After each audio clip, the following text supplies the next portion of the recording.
back to YouTube Bible class. Hope you are having a great week this week.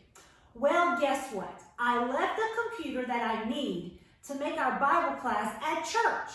So I'm going to have to do it this way on my TV this week. And because of that, I'm not going to go ahead and do the Bible facts again. You can go watch last week's and get the Bible facts from there. I'm just going to do the story right now for today.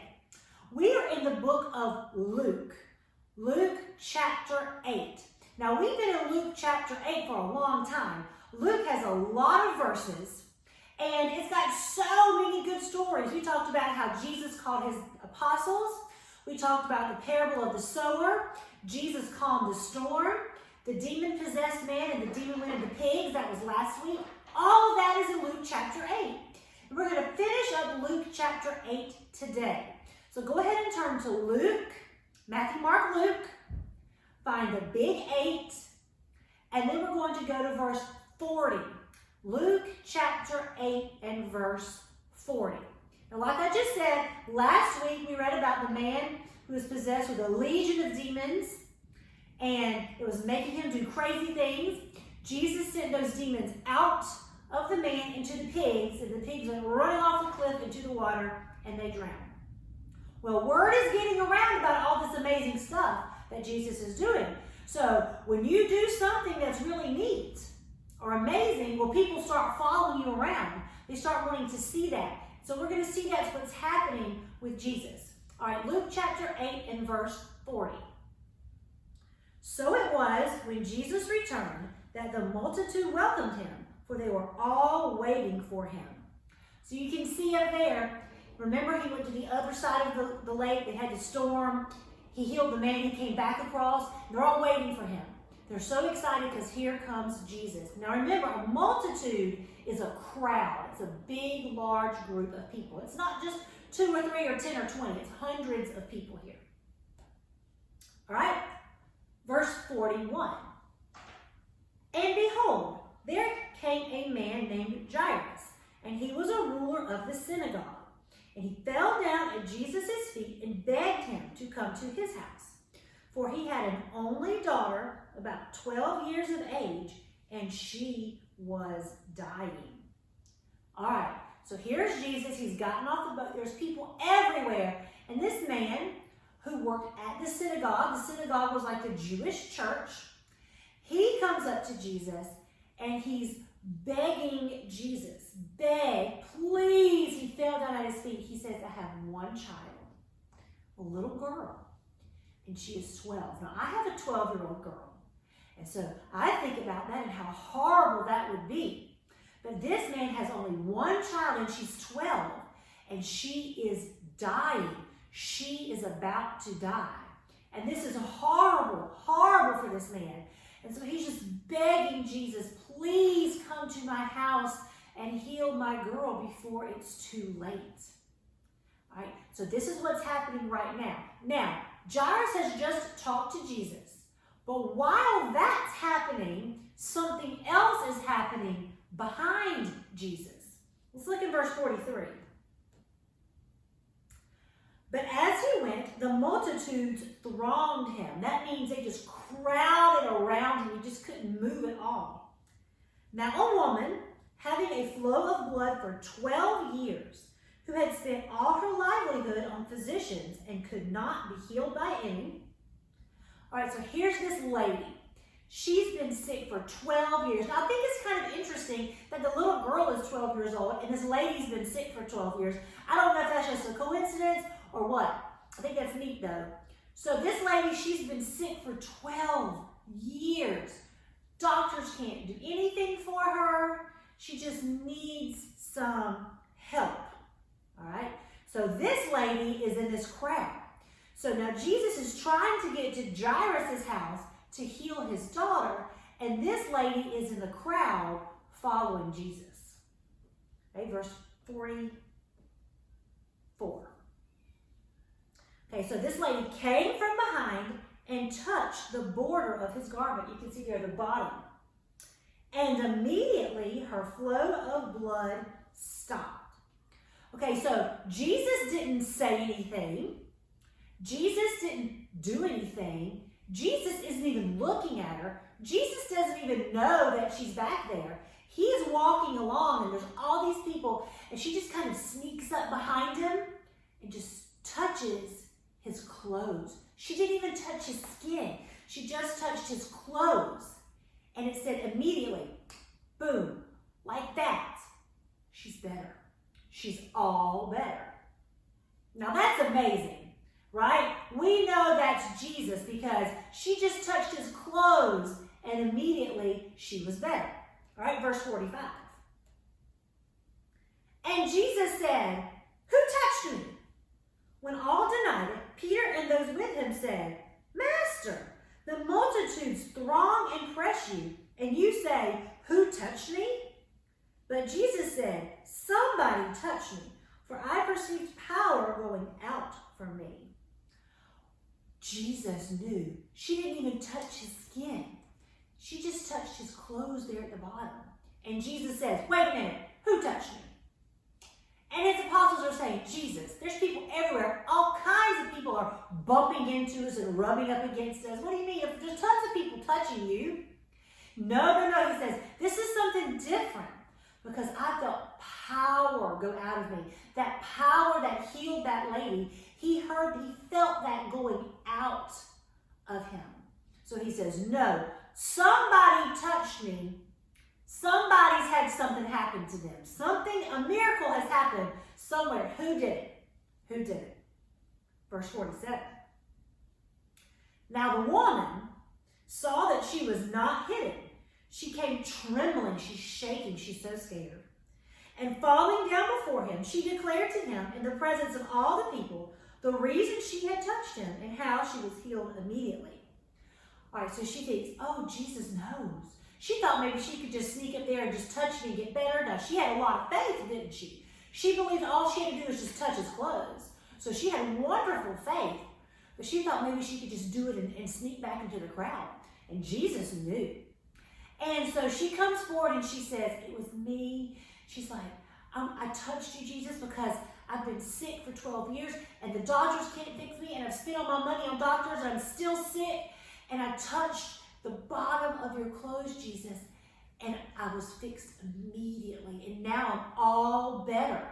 So she tells Jesus what happened. Now, Jesus knows everything. So Jesus already knew. But by asking that question, she was able to say that out loud to the people. So the people could hear what had happened. This was a witness to the other people who were in the crowd. All right, verse 48. And he said to her, daughter, be of good cheer. Your faith has made you well. Go in peace. He's not mad, is he? He's like, it's okay. Be happy. You're fixed. Go. Live your life. You have wonderful faith. So, Jairus, the little girl's daddy, has come up, said, Jesus, help my little girl. He's trying to walk. This lady comes up, stops, touches his garment. She's healed. They have a conversation. So he tells this lady, okay, you're healed. You can go be happy. And while that's happening, okay, here comes somebody else. Let's keep going. While he was still speaking to the lady, someone came from the ruler of the synagogue's house, saying to him, your daughter is dead. Do not trouble the teacher. So here's Jesus and Jairus. They're walking together, and somebody from Jairus' house, probably a servant, comes running up and he says, Jairus, your daughter just died. It's too late. Don't bother this man anymore because she's gone. That is the worst thing a mom or a dad could ever hear, is that their child has died. And so Jairus has gotten the worst possible news that he could have gotten right here. So I'm sure he's just, I'm sure his stomach hurts and it's hard to breathe and he can't think straight and his mind is spinning. All these horrible things he's feeling right now. And listen to what Jesus does. Let's look in verse 50. Well, there we go. But when Jesus heard it, he answered him saying, do not be afraid, Only believe, and she will be made well. It's okay, Jairo. Don't be scared. If you believe in me, you believe that I can fix her, that I can do it, she's going to be fine. But she's already dead, Jesus. Oh, is anything too hard for the Lord? Remember, if you've been watching my class for a long time, way back in the summer and fall, in Genesis, we were talking about Abraham and Sarah, and she was going to have a baby when she was 90, and she said, how can I have a baby? And the angel said, is anything too hard for the Lord? Well, no. Okay, Jairo, do you really believe me? Nothing's too hard for me. And let's see what happens. Verse 51. When he came into the house, he permitted no one to go in except Peter, James, and John, and the father and the mother of the girl. So you've got Jesus, Peter, James, John, mom, and dad. That's the only people going in, and the girl's already inside. She's dead. Okay. Now all wept and mourned for her. You see these ladies just crying. This little girl has died. But he said, do not weep. She is not dead, but sleeping. And they ridiculed him, knowing that she was dead. So Jesus says, stop crying. She's just asleep. And they're like, you are crazy, man. We saw her. She's dead. She's not breathing. Her heart's not beating. She's laying there. She's dead. You don't know what you're talking about. Now, is she dead? Yes. She really was actually very, very dead.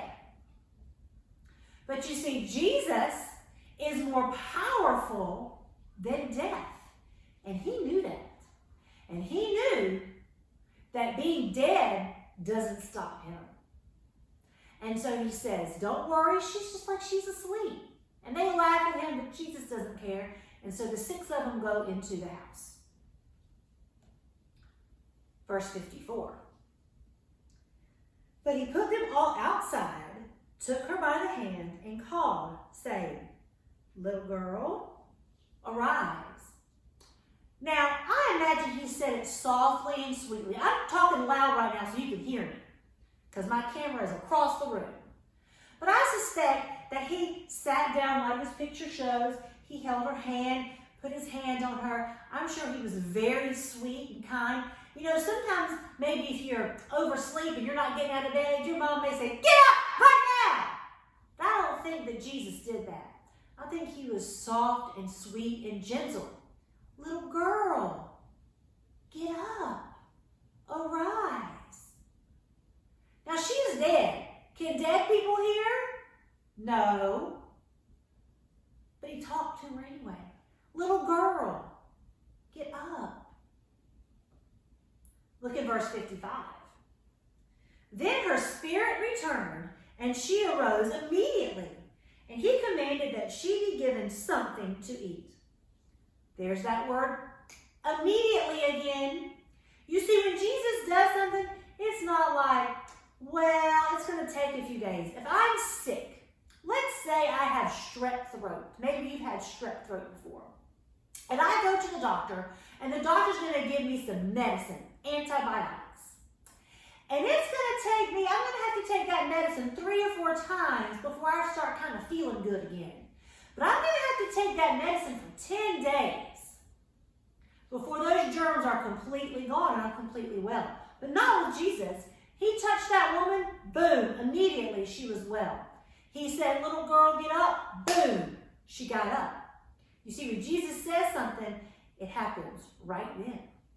And he says, you need to feed her. And that was another way of showing the people that she really was alive. It wasn't a ghost. It really was a girl. She sat down and she ate. All right, verse 56. And her parents were astonished, but he charged them to tell no one what had happened. Now I used to think, why would Jesus say not tell anybody? You would think Jesus would want everybody to know, because then they would know that he can do miracles and he must really be God's son. And he did want people to know that. But he also knew that if everybody found out about this, that you know how he had all those people were surrounding him earlier? It would be even worse. And there would be so many people, he wouldn't even be able to do his job. He wouldn't be able to teach or to heal or to help because there would be just too many people. And so Jesus says, don't tell anybody. Don't tell anybody. But all those people who were there crying before, they saw her dead and then they saw her alive. They knew, didn't they? You think they told? I think they told. And so word of Jesus is getting around. Okay, so what have we learned today? Well, we've learned that Jesus can do anything. And that Jesus is more powerful than diseases. And Jesus is even more powerful than death. Jesus can do anything. And when Jesus wants to fix it or heal it, it happens immediately. He doesn't drag it out. He made it happen immediately. And so he helped those two people. But did you notice those two people, both the lady and Jairus, both had great faith. They truly, truly believed that Jesus could do it. They didn't just say, yeah, I think you can, and then really in their brain think, there's no way this man can do this. They really honestly believe Jesus can do this. And he can. And Jesus can do anything. And if we have faith and we believe, Jesus will take care of us too. Now, he's not going to raise us from the dead or anything like that anymore, but he will certainly save us from our sins, which is the most important thing there is. Today is Mother's Day. I hope that you have been so wonderful to your mother. I hope that you have made her a nice card. Maybe you bought her something. Maybe you're going to do something nice for lunch today. But most importantly, you tell your mama thank you for all the stuff that she has done for you. Your mama loves you more than anything else except maybe Jesus. And she wants the best for you, and she gives, and she does so much for you. And I want you to tell her how much you love her today and how thankful you are for her for all that she does.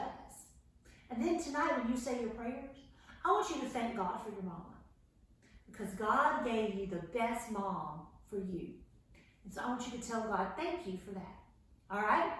I hope you have a great day today. I love you. God loves you too. Bye.